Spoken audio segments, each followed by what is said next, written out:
That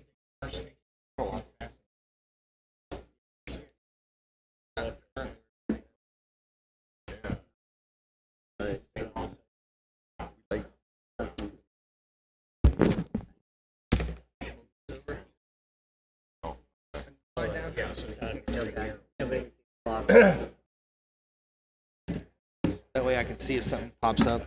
Okay, since the clock is covered up, Deputy Clerk here tells me it is the time and commence here, so go ahead and get started. This is the City of Hannibal Official Council Agenda, Tuesday, January 3rd, 2023, Council Chambers, 7 p.m. Deputy Clerk, would you please call the roll? Mayor Hart. Here. Councilman Phillips. Here. Councilman Welch. Here. Councilman Beach. Here. Councilman McCoy. Here. Mayor Pro Tem Dobson. Councilman Franke. Present. There being a quorum, I call this meeting to order. Invocation for us this evening. Gracious Heavenly Father, as we gather here tonight, Lord, I just ask that you, Lord, that you would just give us hearts of servants, Lord, that you would give us minds for making good, wise decisions on behalf of the community. I just ask that you bless the families that have been impacted by things that are going on in the community right now, as well as just bless the families of our city family with Andy, our city attorney, Lemons, lost their parents. Just ask that you bless their families that you just give them. Lord, we ask that you see these proceedings, that you just have your way. In Jesus' name we pray.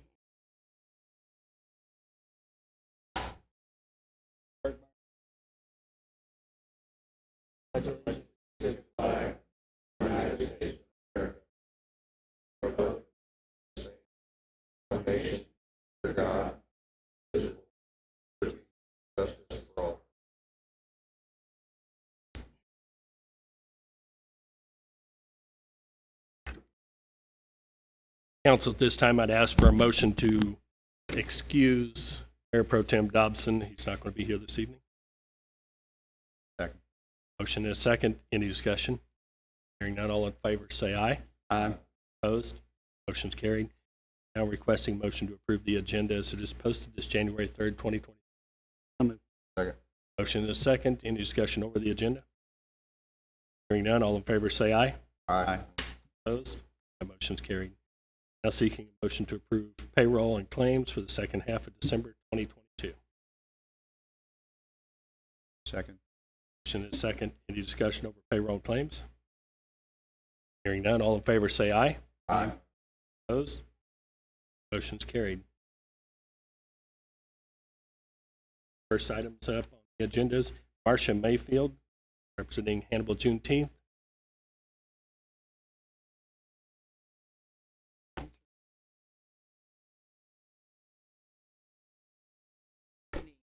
I am the Hannibal Teen Coalition. We are having a Martin Luther King celebration January the 15th, and the theme is Unity is up to all of us. Be preceding the actual service, be doing a Unity March, and we're requesting usage of the street from Broadway to 10th Street, crossing Church, and then ending up Lion, helping in this church. That's basically a march we haven't done for early 2000s after Annie Dixon signed NAACP. And so now our group is kind of carrying the and like to approve that. Awesome. Council, just for information, all the appropriate documentation's in here. Everything necessary. Department heads are aware. Like Ms. Mayfield said, this is not the first time, so this is occurring. Second. Motion is second. Discussion. None, all in favor, say aye. Aye. Aye. Thank you Opposed? so much.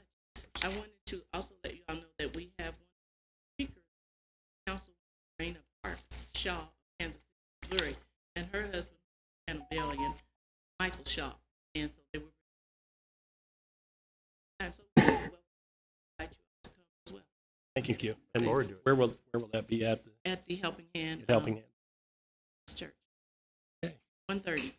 The march begins at 1. Thank you very much. Thank you all. Appreciate it.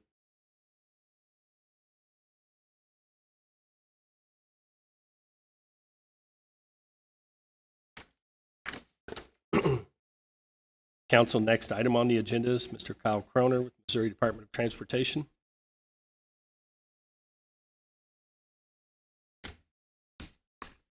I understand that the clerk is going to assist with the slides, malfunction. So, It's a short presentation, so it's an issue. Mayor and council members, my name is Kyle Croner from H&TB Corporation.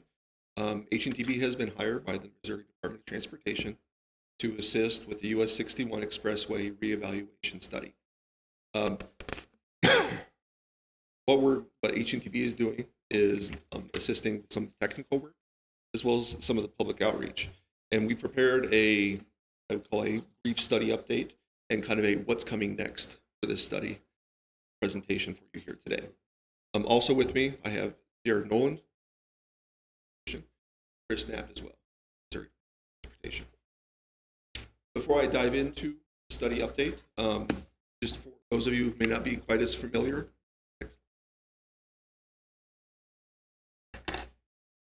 there we go. Oh, there we go. For those of you who may not be quite as familiar with the background of the study, 25 years ago in 1996, Missouri Department of Transportation and Federal Highway Administration approved an environmental impact statement for the US 61 Expressway around Hannibal, Missouri. That EIS, as we call it, evaluated 4 different alternative alignments and selected what we call a preferred alternative for the project development. Now, obviously, not a whole lot has happened with project development of that preferred alternative. But in the 25 years, there has been a substantial amount of additional development, both residential and commercial, that's happened in the project study area. So with some momentum behind this study now again, MoDOT and Federal Highway Administration has wanted to revisit this and it determined that the best path forward here was to reevaluate that environmental impact statement. Now, there's really 3 major elements. Next slide. 3 major elements to this study. The first being what we call a data-driven alternatives feasibility study. Now, what this entails is the reevaluation of the 4 alternative alignments that were evaluated in the previous EIS. Not just the previous preferred alternative, but all 4. And we are examining those with a level playing field, as in taking an unbiased look to make sure that changes in the project study area, as well as new applications and new software and new technology, don't necessarily show us something else, or do show us something else with those 4 alternatives.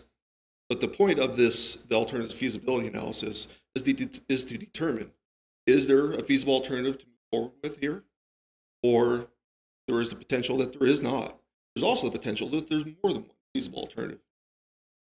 But again, the point is to do a level playing field, data-driven, make sure that, not necessarily to make sure, but to really make sure that what we're looking at here, it's a fair evaluation. The second part of this study is what we call the more detailed environmental studies. That if there is a feasible alternative, we will then go out into the field to do additional environmental studies, cultural resources, archaeology, wetlands, streams, threatened and endangered species, including bats, bat habitat, things like that, as well as refining the engineering process. The third portion of this study is an unbiased and very robust public stakeholder engagement program. I'll dive into that just a little more here. This public and stakeholder engagement program is really focused on providing data, facts, findings, and hearing the different viewpoints to build mutual understanding. And one key point about this is the program that we're designing and implementing right now runs through the life of the project. It doesn't necessarily end. This study ends. We're designing it so it can be carried forward, that if there is an alternative that can move forward, that the public engagement program that we're designing will also move forward with that. We've already started early engagement here with small group key stakeholder meetings. We've met with 9 different groups already in what we call listening sessions, and have heard a good variety of viewpoints. We're also looking to reestablish the Citizens Advisory Group. It was one established back for the 1996 study, as well as back in 2007 and 2008 when there was a value engineering study that was conducted. So we're looking to reconstitute that committee, the CAG. And one thing we would be looking for the city of Hannibal from this is to have 2 or 3 members. We're looking for a 15-person total group to reconstitute, but we'd be looking to have 2 or 3 members, whether it's from the council or from some of your departments, to sit on that community advisory group for us. We're also looking to hold 2 public information meetings in both online and in-person formats. Those will be targeted to be held about the same time that the community advisory group meetings are held. We're also open to holding community presentations to civic and professional groups should they be requested. And of course, I think you're probably all aware of surveys that have been ongoing. There's been one that was initiated in early December and just closed last week regarding just general feelings about US 61 Hannibal. I can report to you that we've had almost 2,300 responses to that survey, which is, while it's not what I would call a statistically significant survey, it is a huge response survey. Just real quickly, a few of the key, we're still sifting there, but just a few of the key takeaways that we've heard is that, number one, there is serious concern with semi-trucks and commercial motor vehicles on US 61, intermingling with passenger vehicles. As well as, and this was kind of news to me, was the frequent use of alternative routes to avoid the use of US 61 Hannibal. We also have a project webpage. MoDOT is hosting the project webpage. You can see the address up on the screen. I'm not going to repeat that all the way through, but it's quite a long one. But any project materials are available on that website. So as reports and as documents become available, they will be posted there. So next slide. So in terms of schedule, in terms of feasibility study and reevaluation, this is quite an aggressive schedule because we know people want answers on what's going to happen here or if anything is going to happen here. It's an 18-month schedule. We are looking to have our alternatives feasibility report wrapped up with findings released at some point in March of this year. So in 3 months, about 3 months' time. We're looking to have the additional technical work on a feasible alternative, should there be a feasible alternative, wrapped up by late summer of this year, and with a final bow put on the entire package with all the documentation wrapped up in December of this year as well. So it's 12 months from now. So again, a pretty aggressive schedule. In case you're wondering what's going on right now with the study, we're still sifting through the results of the public survey that we held in December. Again, we're completing the alternatives feasibility study, and we'll release those findings when we have those. And we're going to continue with our public and key stakeholder engagement program as well.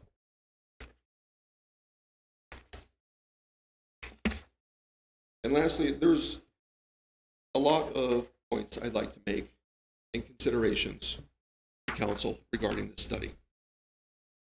First being that MoDOT and Federal Highway Administration have no predetermined outcomes or opinions or preconceived notions of what the outcome of this study is. The alternatives that we are evaluating are being evaluated equally on a level playing field, like I've mentioned before. Data-driven analyses may lead to no feasible alternative or more than one feasible alternative. It's entirely possible. Our public stakeholder engagement goal is mutual understanding to help shape a final decision. And another really key point here is that new alternatives that stray from what were evaluated in the 1996 EIS, those 4 alternatives, any alternatives that stray from either the alignment or the concept there will restart the EIS process. And what I mean by that is that when we conclude this study in December, that if we're looking at a potential new alignment for the US 61 Expressway, we're looking at a minimum 2-year process, more likely longer than that, just because it's a federal, the NEPA process is a federal process, and there are many, many hoops that need to be jumped through. It's just how long it takes. So after the study, we're looking at preliminary and final design, again, if there is a feasible alternative to move with. We're also looking to identify funding. There is no funding identified for this project at this point in time. And we'll also, of course, and I've mentioned this before, we're looking to continue the public and stakeholder engagement program. With that, I'm happy to hear any of your questions, comments. Yeah, I have some. Sure. First of all, thank you for coming, speaking, and updating us. Always good to learn new information. Sorry if I'm repeating things here or asking silly questions, but I'm seeing 4 routes on the map, right? Or 5? 4. 4, okay. There are 4. Okay. And so when you say new alternatives would restart the process, are those new as in not one of those 4? Correct. Okay. So then, just for my own edification, if you were to get to one of those new alternatives, that would be only after you've already eliminated 4 that are there? Or I'm just curious about how you would get to a new alternative, I guess. Well, someone proposes a new alignment, whether it's incorporating some of any of the previous 4 alignments that has a new stretch that wasn't previously evaluated. That in Federal Highway Administration eyes would likely be an alternative. That make sense? Yeah, it does. And I guess, how do you get to a new alternative? It's just somebody suggests an idea that's so shockingly good that you go with it, or is it a combination of that, maybe with you run into obstacles that you can't overcome? Or... Both of those things have happened, believe it or not, in the past. There have been. It's important to understand that in the 25 years since the previous study was completed, there has been a substantial amount of residential development, as well as commercial development along 61. That it's entirely possible that there is an alignment out there that can avoid the vast majority of potential impacts. Again, I'm not sitting here advocating for anything along those lines. Just to be clear about that. But anything that were to be introduced and to be taken forward through the NEPA process would be restarting the process. Does that make? It makes totally and clear. It's clear, complete sense. The NEPA process can be a little esoteric, so that's why I'm here. And just another question: how long would those stretches be on average? I mean, from one of the new alternatives, how many miles of road are we talking? Well, the previously preferred alternative was right at 10 miles, so that if you were to create a new offshoot off of existing, obviously something. And so I just asked that to kind of prove my own point that you're cutting through a lot of different parcels of land and you might encounter some obstacles. So patience would be a key message, right? Yes. Patience is a key message. Okay. Thank you very much. On the alternate study map, is one of these the original proposed route that I could identify? Yes, if in By color? Unfortunately, I don't see colors all that well. But if you look at the farthest west, if you take all the combinations there, the farthest west alternative is the previous preferred alternative. That's still in the running. That's still a viable route. It is what's part of the four that are being evaluated. Yes. Still in the mix. Okay. I had not seen the route map yet, so I wanted to know what I was looking at. Sure. Understood. All right, thank you. Other Oh, I questions? guess I do. In the 96 study, does any portion of that, did eminent domain come into play in the original 96 survey? As in, would eminent domain have been required? Yes, sir.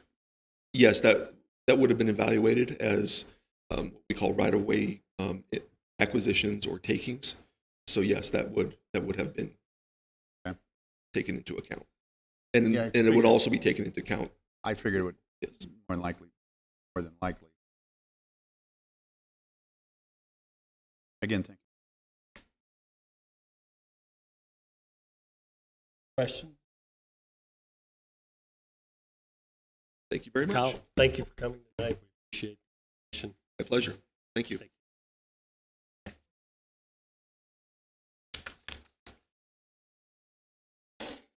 Council, next item on the agenda is April Azate.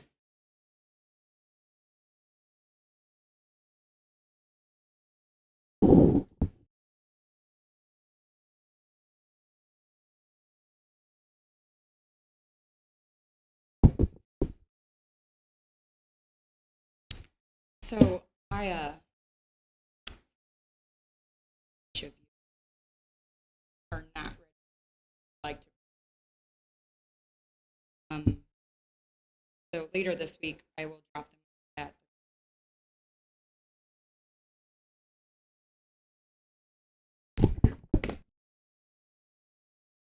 How many of you have been like frustrated or having me up here, or other people in the community are frustrated with anything recently that has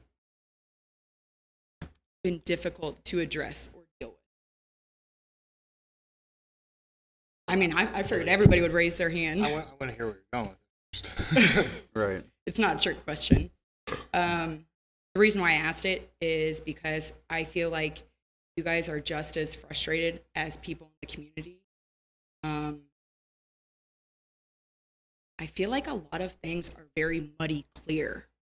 I've spent a lot of time reading different codes, different ordinances, state law, charter,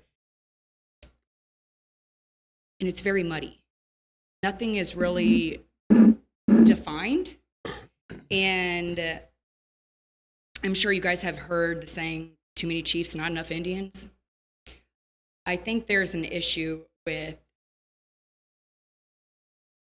who has the final say, who is allowed to do what, and that is actually one of my questions tonight.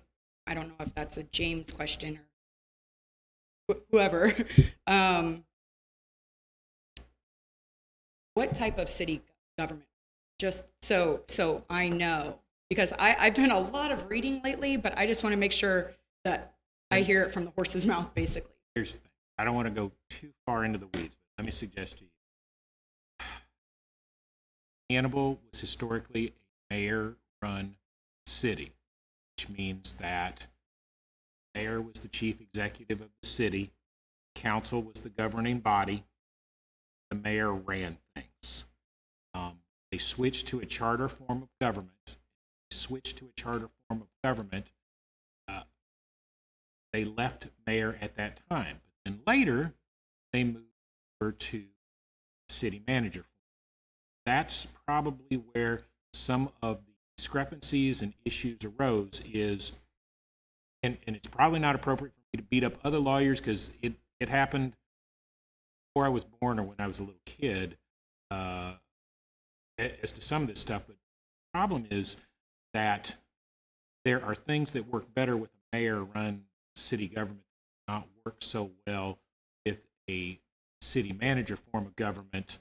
And there are things that ultimately the answer to your question is the council is the ultimate governing body. However, the way they devise things when they set it up as a city manager is the city manager is the chief executive officer, and to put it in corporate terms, basically answers to the board, which would be the elected council.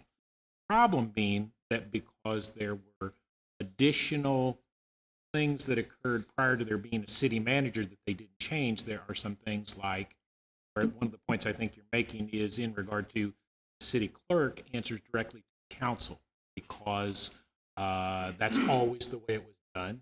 And when they changed to city manager, there was no change. And so the city clerk, for instance, is an independent person who reports only to the council. And there are some things like that that are just. I actually wasn't some asking aberrations. in regards to her. I was asking in regards to everybody, clerk, city manager, mayor, council, everybody. The city manager reports directly to the council. She is, however, in this case, she is the chief executive officer, which means that all of the employees report directly to her. She is the person who makes decisions in those directions. The council is to not micromanage, but the council is to give her general specifics. She is to keep the council apprised of what's going on. If there are specific instances in which the council needs to take action, she would advise them, and that would occur. Except, it has to do with the city clerk's office, that's outside the scope of authority. Okay. So would you agree with me when things in the charter aren't specifically spelled out in regards to the type of city government we have? Because I'm assuming when it's not specifically put in the charter that it falls back on state law, since In general, that's Okay. that's a good analysis. because April. I If feel it- like I've been if tracking it's down not- all these different, and it's very confusing, I feel Yeah. like, to a lot of people. So I personally just wanted to know. I think that's a fair statement. If it's not governed by the charter, and if it's not specifically in the charter, yes, I would agree that we're always governed by state law, and that I would agree that if you can't find an answer in the charter, it's very appropriate to go back to state law and see if we can do that. I would agree. Okay. And then in regards to like legislative departments and executive departments, what is their voting power? Well, I mean, executive departments is going to be city manager and anyone under her. So that's going to be city staff. They don't particularly have voting power. Okay, Am I so misunderstanding your question? so on the city's website, because again, I've been doing a lot of reading. On the city's website, it says the mayor and the city manager are the executive department. Okay. Is that right? The mayor is designated as the official representative of the city. So there are some things like want to make contact with the city, making contact with the mayor is an appropriate thing. The mayor still has various ceremonial duties. So if they want to say that the mayor is part of the executive department, I'm okay with that. Well, because- that's just what it says on the because- city's no, website, and- so and that's I'm- what I was I'm basing not- it on. And I don't want you to feel like I'm arguing with you. I'm just going to say, I don't know that I would consider the mayor to be part of the executive department. However, if you mix in the fact that he has certain ceremonial and other duties because of the fact that when they changed to city manager, they didn't really know how to blend it, or blend it in a way that I don't necessarily agree with in all points. As a result, to say that the mayor is also a member of the executive department, okay. Okay. So on the state, or with the state, Hannibal falls under the constitutional charter cities for a council manager form. Is that correct? Yes, that'd be fair. Yes? Yeah. Okay. I just want to hear it from your mouth so I can kind I of. think that's a fair analysis. And the reason why I'm specifically asking these questions, again, is because I feel like a lot of the issues lately and frustrations, I feel like with a lot of you up there and with people in the community, could easily be solved if things were more clear with who's over what, who has the power to say what or vote on what. And it's extremely confusing to me personally, because I thought under the council manager form that only the council is to vote. And if it's a tie, then the mayor becomes the tiebreaker. So Correct. other than that, the mayor should not be voting. Well, That's per state law. Here's a suggestion I'm going to give you.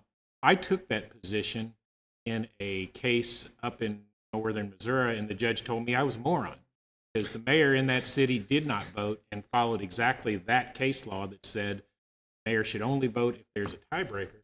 It's a sunshine issue, and the mayor did not vote in that sunshine session, that closed session, and the judge held that that was a sunshine violation because his legal opinion was that the mayor should always vote regardless of whether it's a tiebreaker situation or not. Now, I'm not saying I necessarily agree with that because I disagreed with that in the case because my client had not done that. But I'm going to tell you, I agree with you. That's one interpretation of the law, but I'm going to suggest that there's at least one judge out there that told me I don't believe that to be the law. I think the mayor ought to vote at all times. But also, I would ask you this, because the point that he made to me when I was arguing in front of him was, well, what does it hurt if the mayor votes? And I'm like, well, what do you mean? He goes, well, it will only count if it's in a tiebreaker situation.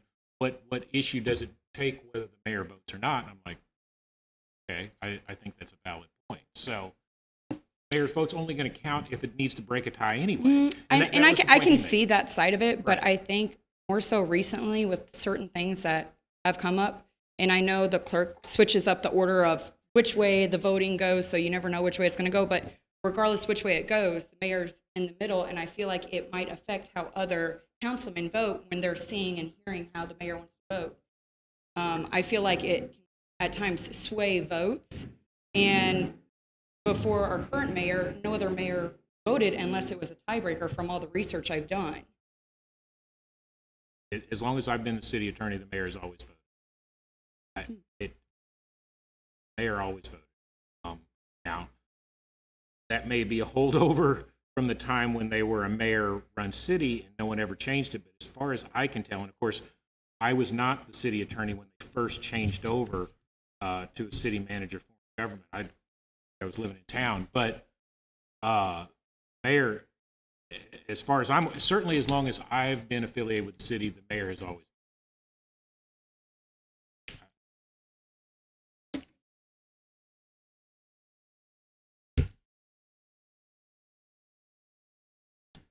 You know, if somebody says something to me, it's my moral obligation to tell him, hey, this person disagrees with you. And in fact, so do I. I am actually a person who says yes or no to issues that anyone else brings up. So to me, him being the deciding factor doesn't matter because we're all in this voicing our own opinion. I think that's how it should be. I think that right is right, it's wrong, the law is the law. And I feel like with the chain of command, like things should be done a certain way. And you respect the mayor, everybody respects the mayor. But I think there's, again, a lot of confusion with who's over what, whose responsibility is it to do what. And a lot of things have also recently been swept under the rug that aren't being addressed. And a lot of people are being kept out of the loop, including several of the council. And things are being hidden from the public. And I just don't think that's right, to be honest. Examples?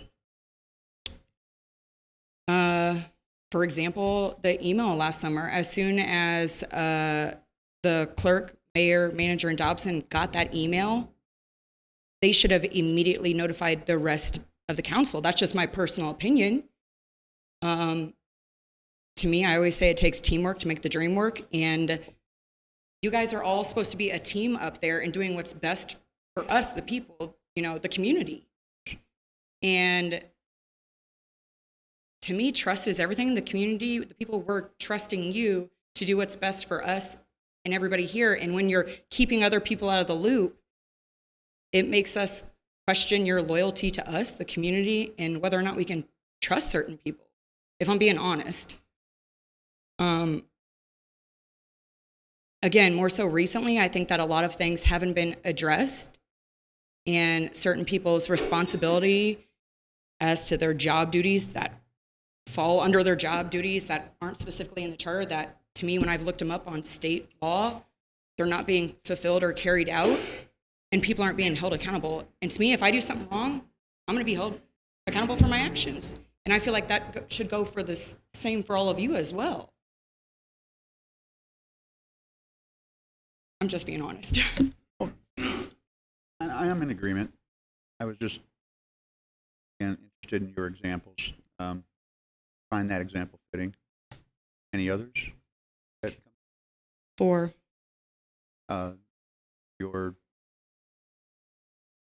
your thoughts on the council being not I feel like transparent everybody isn't being or on the same informed. page? Well, not necessarily on the same page, but I feel like certain people are being kept out of the loop, certain things, and others swept under the rug and not even addressed at all.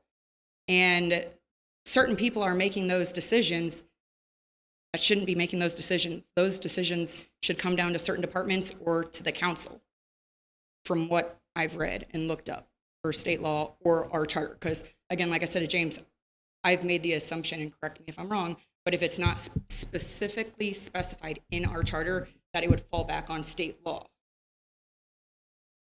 One small proviso, I mean, council is empowered to do certain things by ordinance. I mean, we don't have an ordinance or charter on, so, and I'm not trying to But fight I with guess, the well, edges. my thing is that if it's not specifically spelled out for our city, then it would fall back on Well- state law in regards to certain things, not everything.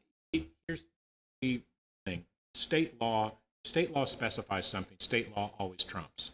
But what the law is in regard to constitutional charter cities is that any power that's not specifically reserved to the state, constitutional charter city can do. Now, there are things, the charter is very broad. There are things in the charter That's where the problem right there. Well, sort of, but the issue is if you make the charter too specific, then you're always going to be amending the charter, and the charter is by a vote of the people. So the way the system is set up to work is you give broad powers to the council, and the council promulgates ordinances to do it as long as it's not something that's reserved to the state. So respectfully, I think a better method of doing it is if something needs to be fixed or changed, draft an ordinance and have an ordinance do it. Because, for instance, if it turns out it didn't, or if it turns out, we did it mostly right, but we only got it 80% right, blah, blah, blah. Ordinance is fairly easy to change by the elected representatives of the people. Whereas a charter, they have to do that twice a year. It's going to cost the city a bunch of money because we've got to do the application and blah, blah, blah. I would, again, respectfully, I hear what you're saying, and I understand people's frustration with why is the charter so broad, but I would say keep the charter as broad as you can, but when things need to be changed and fixed, do it by ordinance. I will say though, and I see your point there, one thing that I definitely think needs to be added, addressed in charter is job duties / responsibilities, or what your responsibility or duties are as a councilman or city attorney. There's nowhere that it specifically says. So then again, I look up, okay, does it say under the state law for what is a city manager's job description, or when it falls under a council manager form, just a generalized one. And based on that, a lot of people are not doing their job. Again, Would that be fair to say that that would be something that Well- should be added to charter so there's no confusion with anybody in the community? Or it's one of those, how many angels can dance on the head of a pin? I mean, and what I mean by that is, if you had a specific charter amendment that you wanted to propose, I would be happy to fine. Do you think that's a good idea or think that's a bad idea? Not saying that my idea is always right, but it's really hard for me to speculate and say, oh, I think this or this or this ought to happen, because again, I've been in this gig for 2 years. It's occurred to me that sometimes charter amendments are really unwieldy. Better way to handle it by ordinance. It's going to be quicker. It's going to be cleaner. It's going to be just if it needs to be adjusted. Gotcha. Okay. In regards to your idea or suggestion, so one of the things that you suggested to me last council meeting, when I was extremely frustrated with the last, the end of this month will be 7 years that I've been open. I've made several complaints, and I specifically asked you in the council, but you addressed it, saying, how do I see it that these complaints are addressed? How do I know they're being taken care of, people held accountable? And you suggested that I go to the city clerk's office and fill out a formal complaint form. Right. Did you realize that form doesn't exist? No. Yeah. Melissa was ever so kind to draft up one real quickly for me, but that form did not exist. She did a basic one up, and I'm sure you guys will fix however way you want it done up. That in itself was extremely frustrating to me, because by you saying that, I'm like, oh, I didn't even realize there was a complaint form. And here I've been reaching out to the mayor. I've spoke to several council about several issues. And Go to fill out the form that doesn't exist, but then in doing a lot of research and reading, have now found out that even verbal complaints are to be investigated and addressed.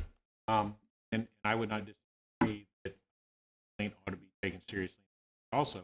But, my thought is always put it in writing so that people know exactly what your concern is, one, and number two.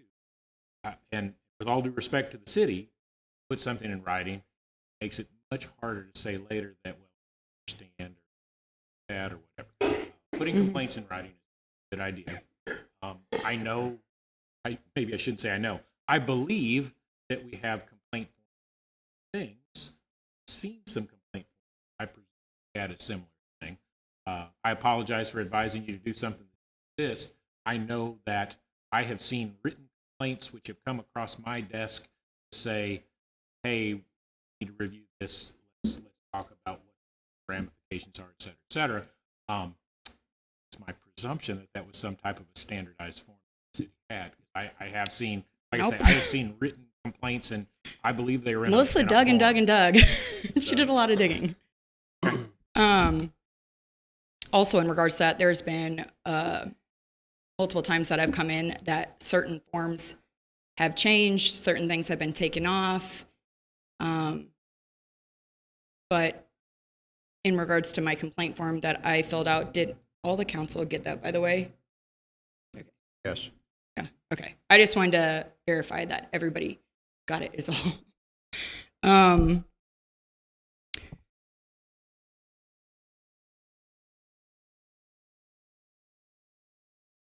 April, were you aware that we actually put a 5-minute time limit on this? We actually do have that written down in the charter. Okay, so for every But- topic I want to talk about, I need to fill out a separate request. Not exactly charter, but I was going to You say, had I haven't several- found anything in Yeah. charter for that, you've because I had specifically looked it several, up. several items, so I haven't held you 5 minutes because I have several items. On I each did one. ask when I was filling this out if I needed to fill out a separate form for each topic, and they said at the clerk's office no, to just, No, that'd be redundant and silly to have to fill out. it 4 would be a forms. waste of tax Yeah. dollars, wasting paper as So well. that's why, Councilman Welch, with all respect, I've let her continue to speak, because 5 minutes per topic is normally allowable. That's about what you're running so far on each topic. So person's here to speak. You identified the I think it was 4 topics on your item 5, so I haven't shut it down. I'm sorry. It's trying to be fair.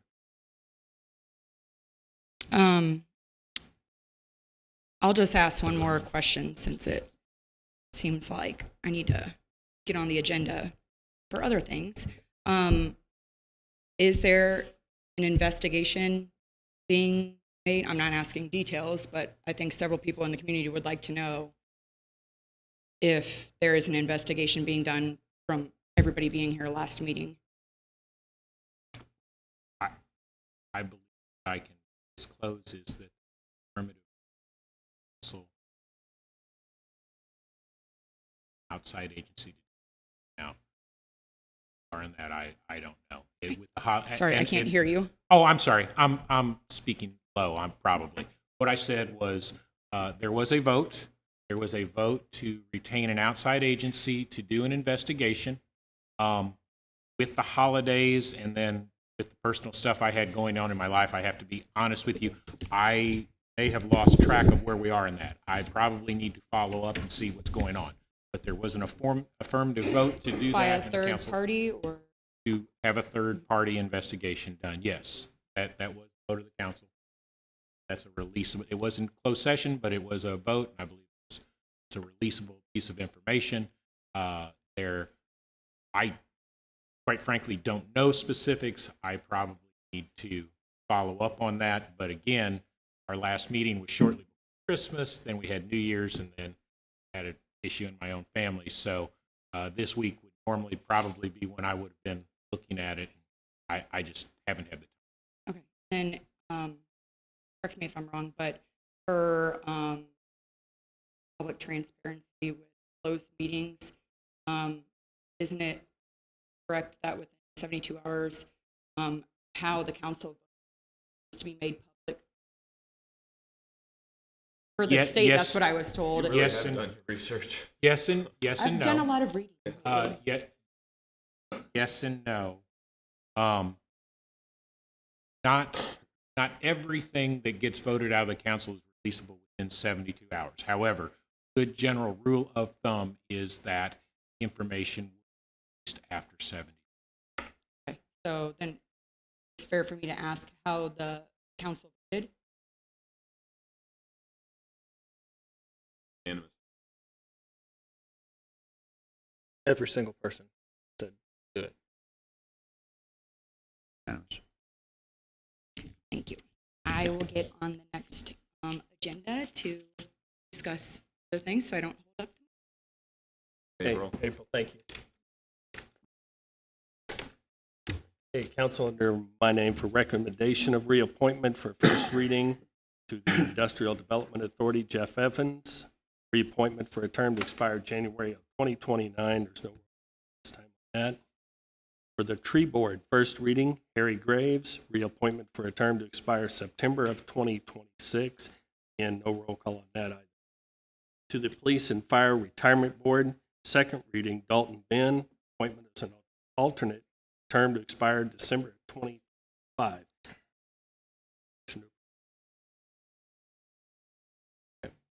Motion and second. Any further discussion? None, all in favor say aye. Aye. Opposed? That motion's carried. Next on the agenda is Lisa Peck, City Manager. Good evening. I have before you this evening the resolution and contract for the lease for Congressman Graves' office at the airport, $150 per month with a term to expire January 2nd of 2020. It's Resolution 2432-20.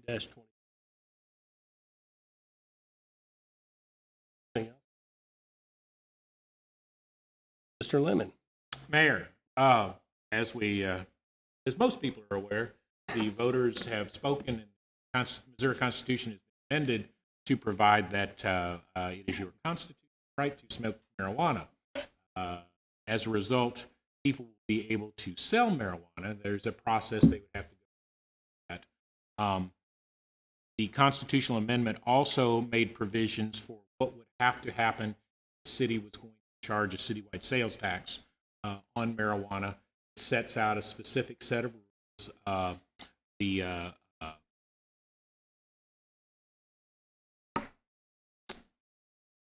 ordinance that I provided for you follow what we have to do. It sets out the tax rate.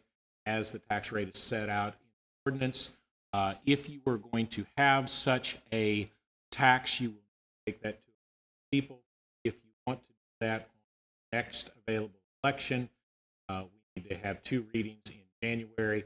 So that's what I've put for you. If you has any questions, I'm happy to answer them. I don't have any questions, but I have a brief comment that Mr. Dobson, who's not here tonight, the individual who suggested this, and great idea, doing it. Any other comments or questions? So that's Bill 23-0. Follow. Correct, Mayor. Anything else?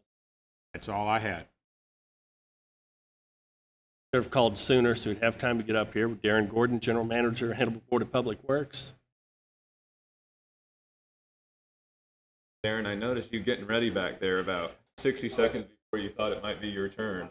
Is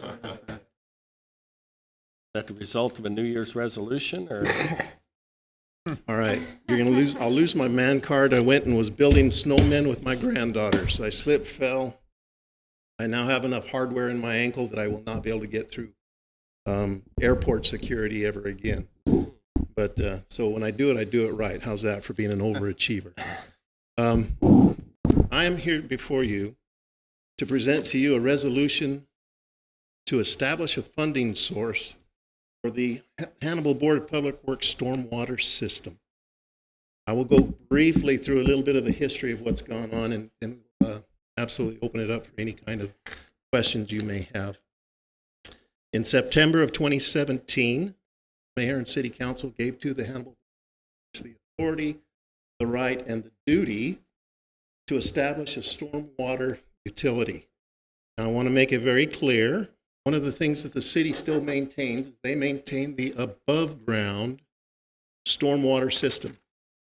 That is curbs, that is gutters, that is the roadway. The Board of Public Works, what we're good at is we're good at the underground stuff. Okay, we take care of the pipes, we take care of the grates, we take care of the catchments for those pipes. In those pipes, much of that has not been touched since 1980, when the Hancock Amendment came into play. The Hancock Amendment says if you have a utility, you cannot spend any money on that utility unless you have collected money specifically for that utility. That means I can take electric funds and pay for electric things.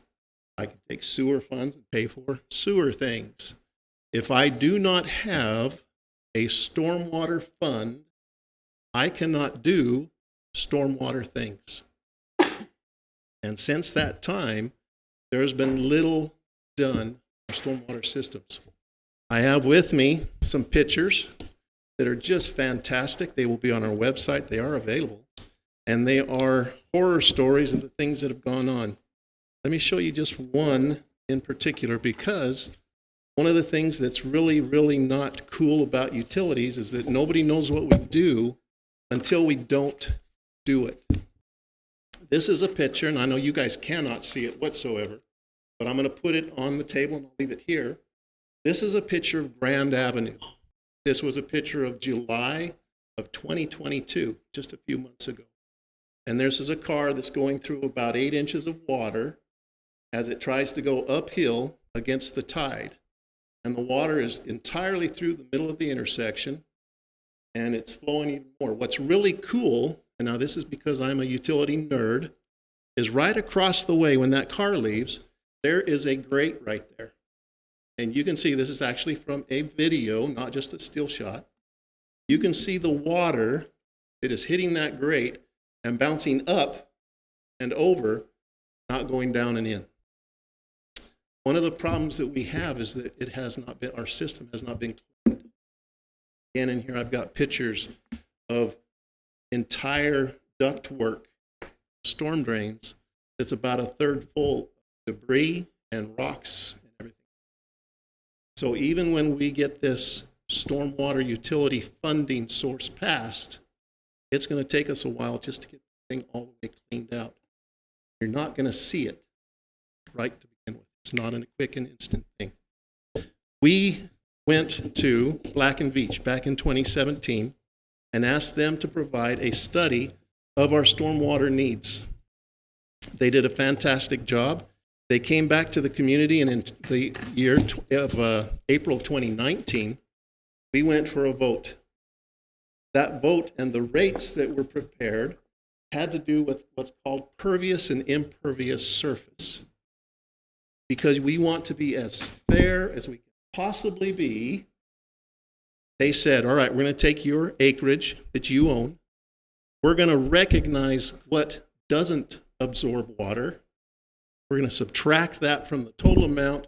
Here's the cost, and here's what we're going to get. It went to the vote. The vote failed. So, and it failed by 12 votes. Recognize that it was close.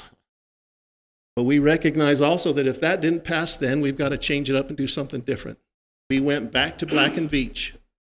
Here's the study by Black and Veatch. Again, I will leave this on the table as well. And they refreshed all of the numbers that they had done before, mainly to determine the need. And I leave this to you simply to say, we're not reaching for a number out of the air.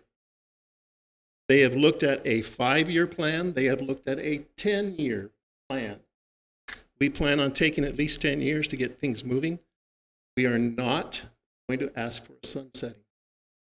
This is a utility which we need to maintain, we need to build, we need to improve on.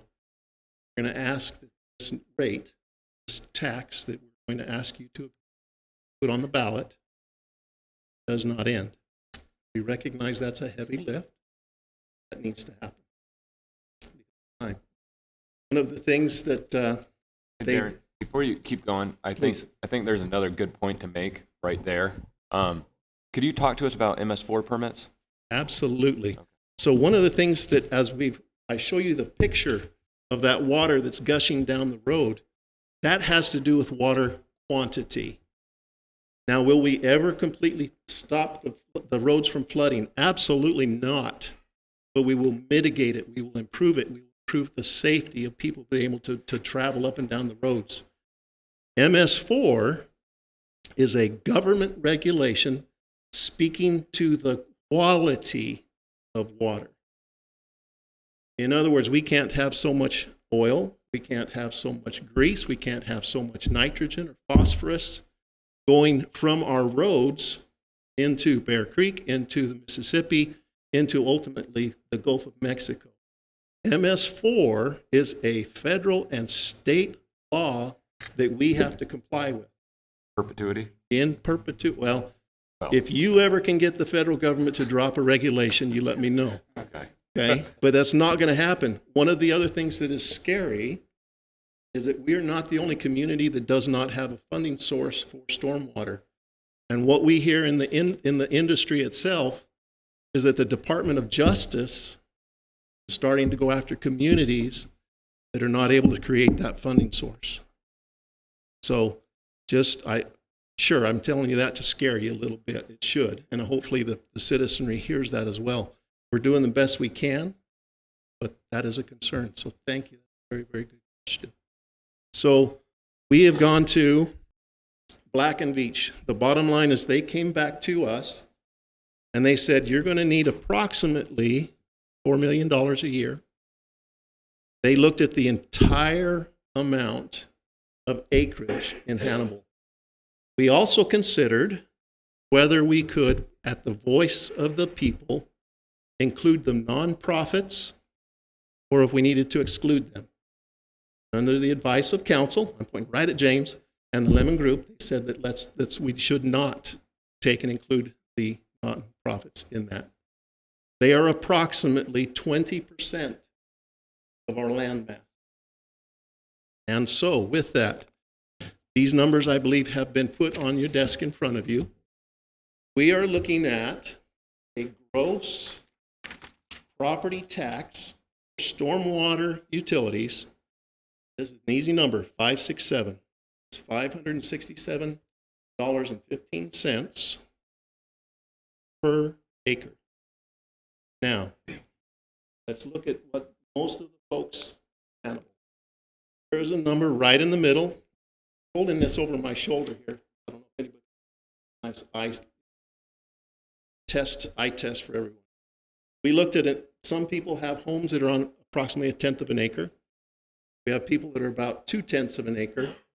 The average home area for residential people in Hannibal is 0.22 acres.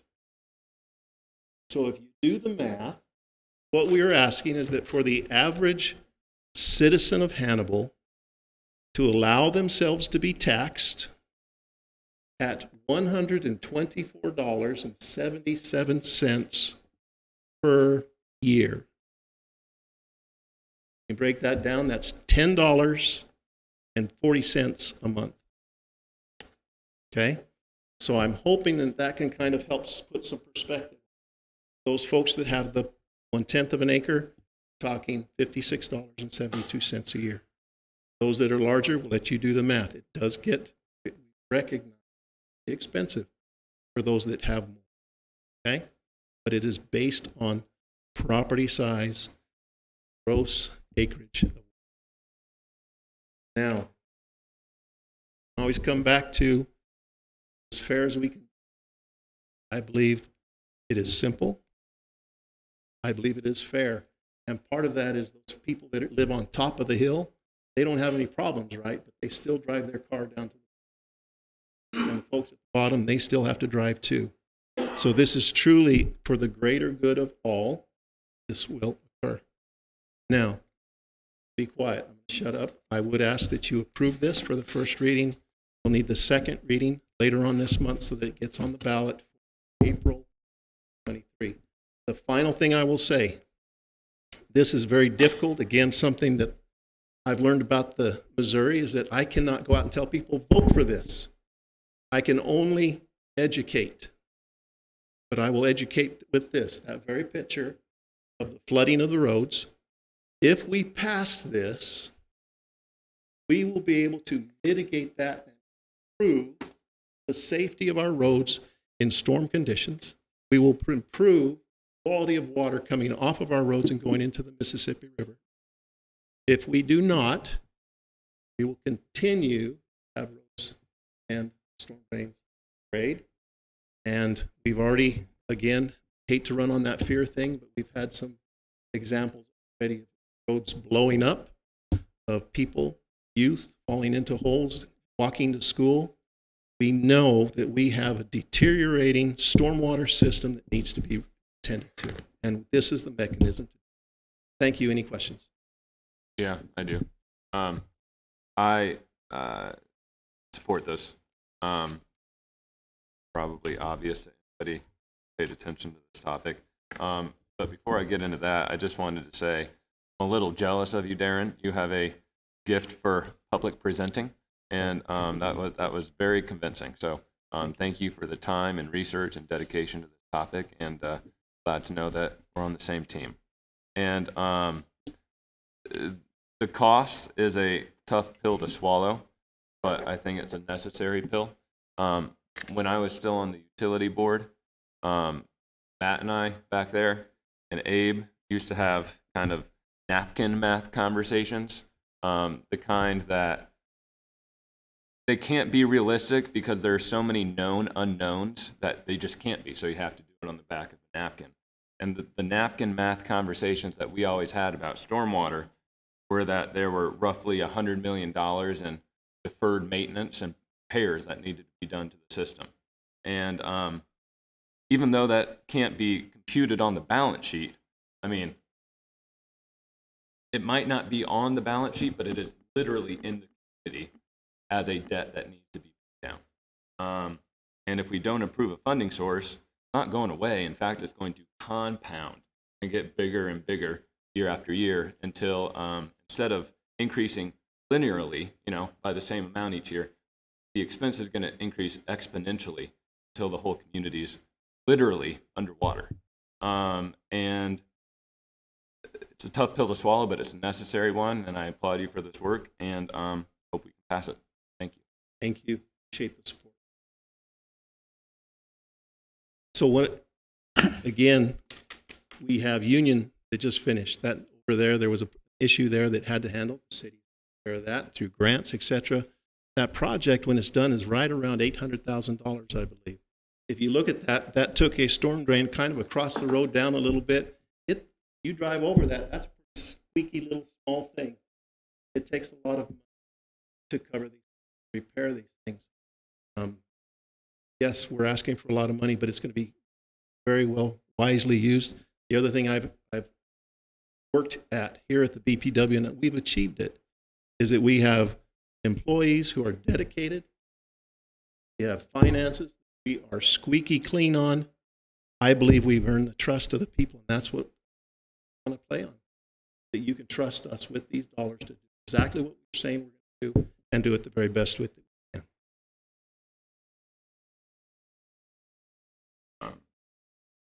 No, I'm with Councilman Franke. I mean, I support this. I mean, I'm not in favor of a tax increase by any means. None of us want that, but you recognize the need. And I think you hit the nail on the head. Education is most important. And I applaud your effort. Internet, I know not everybody has access to the internet. It's great. It's a great tool for us that are sitting up here. Neighbor down the street says, $10 a month. I can point them to this website and say, right there, you have questions, and we can. But as long as they have, if you educate people, lies and examples, I think goes a long way. So I think those 12 votes will be able to be. I also think a tax increase is a hard pill to swallow for everybody, for all the citizens. But I think if it's publicized, and I think if there's an awareness campaign possibly, I don't think we'll get much. I don't think there'll be an awful lot of people that agree. So will there be any type of publication on if this comes to pass? There will be, but I want everyone here to know that it is not coming from HBPW dollars. Okay? Again, I love Missouri law. James, you got it all figured out. It's a good thing. But yes, we've got to pay for it the correct way. It will not come out of BPW time. It will not come out of BPW coffers. It cannot. James, go for it. Tell us all about it. Councilman Phillips, the issue is Missouri election law is very, very strict regarding what is informational, is attempting to sway the voters. And as a result, it's very, very difficult for a utility to provide much information. I mean, you can, pardon me, or a municipality. I mean, you can, for instance, under a strict read of the law, you are permitted to put informational materials, for instance, in your mailers. However, if you do it, I can almost guarantee that the state will jump on you with both feet and say, we think you were trying to sway people's opinion. We think it was improper to put it in there. So it makes it very, very difficult to navigate, very, very difficult. The best bet for informational is if there are community groups that are interested in getting that information out and going around and going to the service, going to people, and making sure that people know, that's the best thing you can do.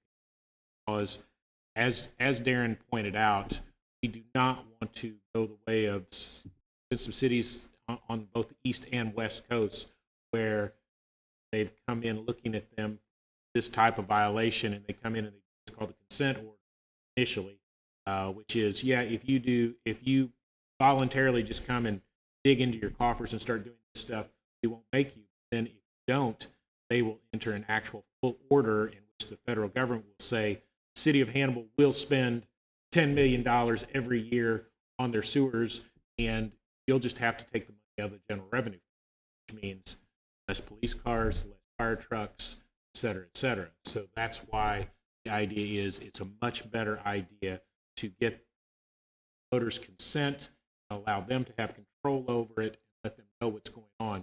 Because when I say $10 million a year, that's not what the feds will do. If the feds come in and do it, they're going to want $30 million a year, $40 million a year. And this type of enforcement, not specifically stormwater, it's been more likely to be sanitary sewer. But I know there's at least 2 cities in California, they bankrupted that by suing them and basically because they couldn't afford it, and so the city shut down.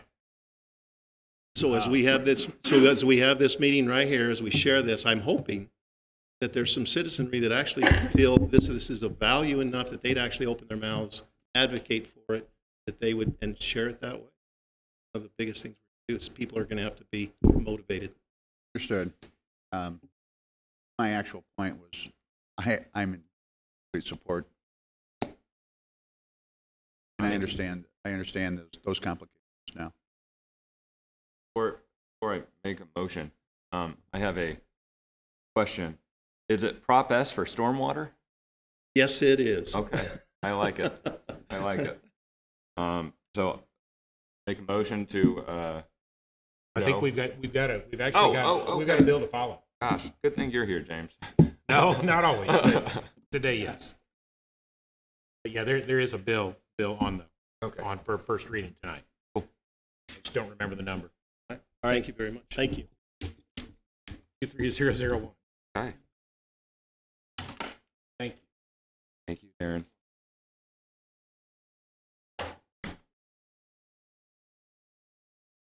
Okay. Next on the agenda is Stefan Franke. I wrote this with Charlie, and you guys hear me speak way too much, so I'm gonna take the reins. Right. As a co-sponsor of this item, I'll go ahead and forgive me. It's a bit overlong. I'll read it in full. We're asking the City Council to fill a gap in the supervision of city employees, oversight, and the delivery of constituent services and city employees. Understanding the chain of command in the city's managerial structure, and in particular, as it relates to the supervision of the city clerk, who is elected by, subject to supervision of this city council. There's also a need to enhance the council's ability to give and receive feedback regarding the clerk's duties and performance. If one looks and reviews the public sector management's best practices, proposals such as this and others, like exit interviews, leadership programs, these are the foundations of good governance. Therefore, I've also I've also provided a cross-sampling of the current charter items that I feel are pertinent. Furthermore, I also make a proposal for ordinance change as follows, and I can read them out loud. I make a suggestion as an ordinance change as such. In addition to all other powers and duties provided by the charter, this Hannibal Code, the city manager shall have an obligation to advise the full council, closed session, an annual report of the performance of the city clerk, and shall advise the city council within 24 hours of any complaint in regards to the performance of the city clerk made by a department director, any other city employee, or a constituent of the city of Hannibal. I also suggest the Department of Accounts and Records is to be in charge of the city clerk, shall be entitled to such duties and deputies and assistants as herein provided. City clerk shall be elected by the city council, shall hold office for a term 4 years and until his or her successor is elected. They shall be eligible for re-election. However, the city council is not required to re-elect. They shall receive such salary and such shall be given as bond as the council provides, or the ordinance provides. These are a few suggestions of amendments to the ordinances that I propose, and therefore I'd like to make a motion that accept these suggested ordinance changes upon review by the city attorney. That is what I have. I know it's a bit much to take in, but I am asking for the council support in this matter. Charlie, I'll second you. There's a motion and a second. Discussion at this time. Yeah, I have some discussion. As we talked about earlier tonight, there is an independent third-party investigation plan for the city clerk's position. That's been discussed. I think it's prudent that we have that investigation, find out the details of the allegations and of anything that has to do with that department, which is what the goal of this investigation was. So before we change a bunch of rules and structures, I don't think it's a bad idea. I really don't think it's a bad idea. I think it's definitely worth exploring. I would like to get a full detailed report on what's really going on in that office before I support any kind of change. I think that's fair.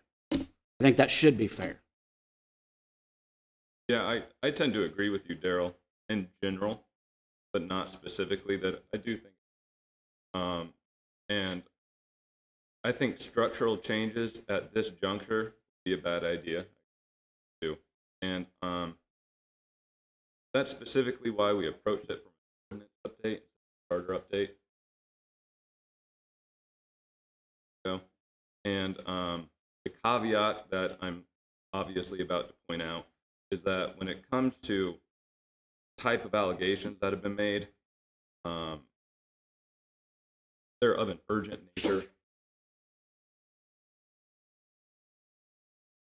Other broader structural changes. My question to James would be, as part of that ordinance, it instructs the city manager to report back to the council. That's in direct with the charter, correct? I mean, she has no authority over the clerk. No. Let me suggest, I think kind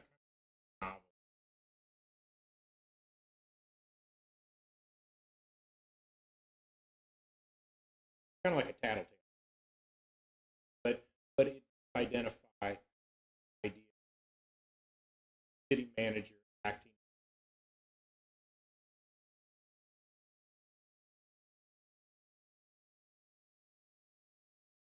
Fair. Said yes, they were. Had that may not exactly. Guys were. All due respect to the councilman, but I think there is that have no system.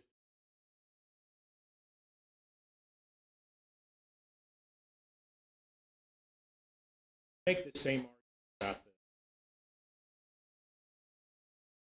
nature.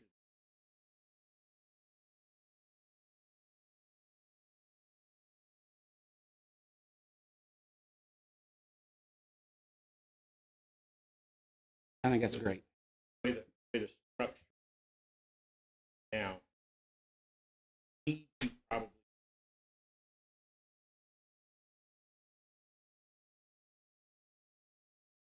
while I would not have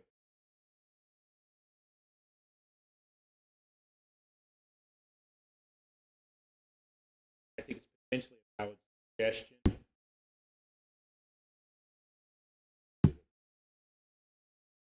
Question. So, oversight and is a change? You couldn't do that without. Okay. All the city managers have is that's why I call it battle tactics. And I'm joking, but I mean if that acting was acting as eyes and ears.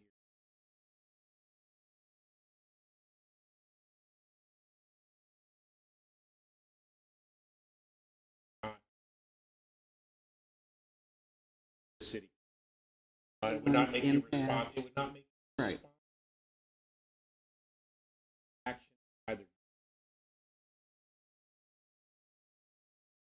oversight. I would still As it start. Charlie, as the person that made the motion, you can amend the motion, correct? As the person who seconded it, I can agree to second it. Yes. Okay. And so, Charlie, what do you think about amending to allow James to speak and bring it back to us? That's fine, but I want to make a response to Mr. McCoy. And I think that an investigation is just that, an investigation on past incidents. I don't think that the independent investigation would make any recommendation on our ability to govern or pass ordinance or charter changes. So I think they're two separate issues, and Mr. Franke is correct.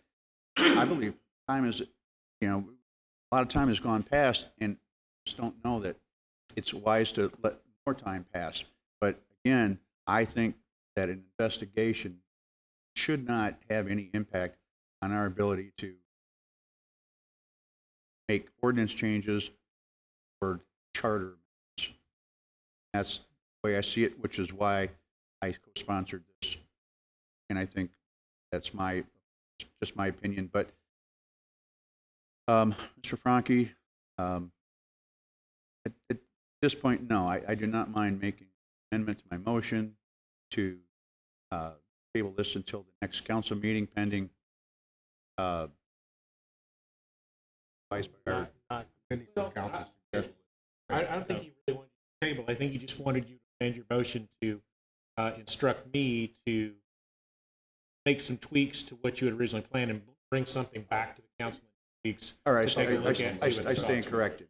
I stand Oh, corrected. no, I don't mean to correct you. I'm just, Well, yeah, if you table it, I think table is the wrong word. it doesn't, Wasn't it that doesn't the give me actual verbiage instruction, in and then, the original? as the councilman knows, if you don't give me instructions, sometimes I forget to do it. no. So- Then I would amend that motion to instruct Attorney Lemon to review this motion.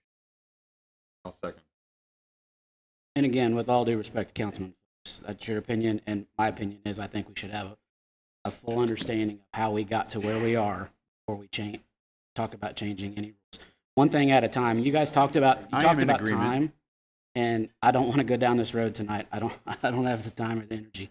There's other things that are still pending from a long time ago that equally deserve investigating.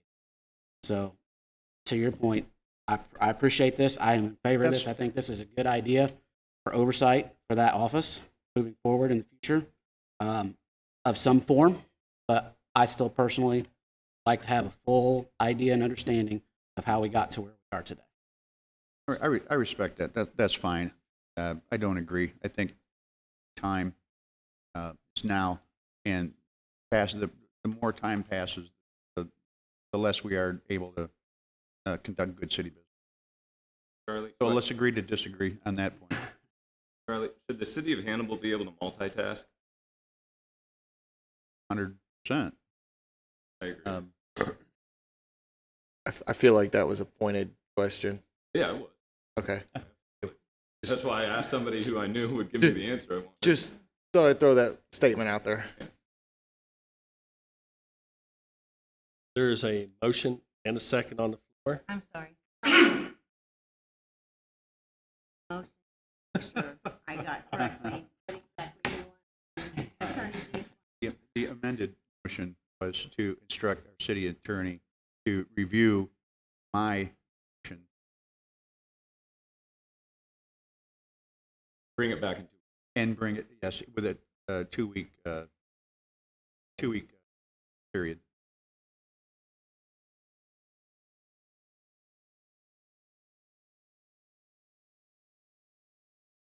I'm good. Are we Okay. good? No, I Okay. want to be caught up. It's not a problem. Again, there's motion and a second. Other discussion? Thing I'll throw in is that it's okay agree to disagree. Professionals. Leave that where it is. Thank you, gentlemen, for that. With that, all in favor say aye.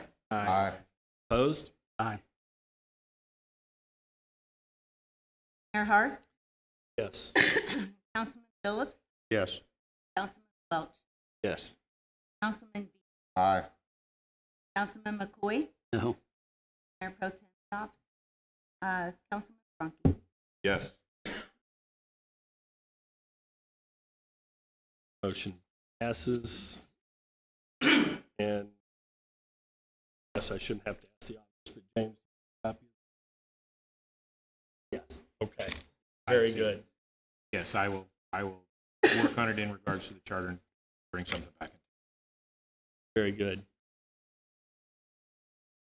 Okay, next on the agenda is resolution number 2432-33. I need a motion to have the clerk read this resolution.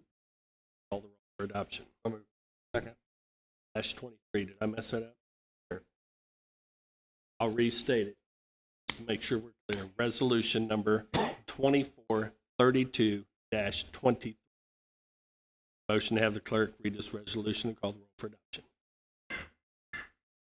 Already made the motion. Second. Motion and a second. Any discussion?